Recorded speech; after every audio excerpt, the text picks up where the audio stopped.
वाह क्या खूब लिखा है किसी ने।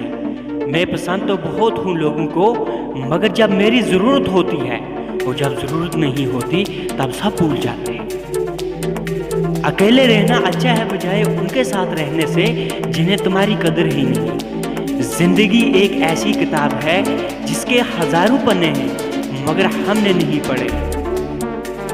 जिंदगी को जीने के लिए सिर्फ 4 तरीके हैं। एक तो जो पसंद है वो हासिल करो, दूसरा जो हासिल है उसे पसंद करना सीख लो। चीज़ों की कीमत मिलने से पहले होती है और इंसान की कीमत खो जाने के बाद।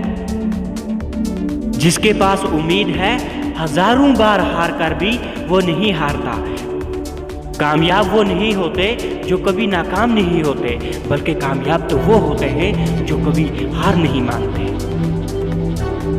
चाहे कसूर किसी का भी हो, लेकिन आंसू बेकसूर के ही बहते हैं।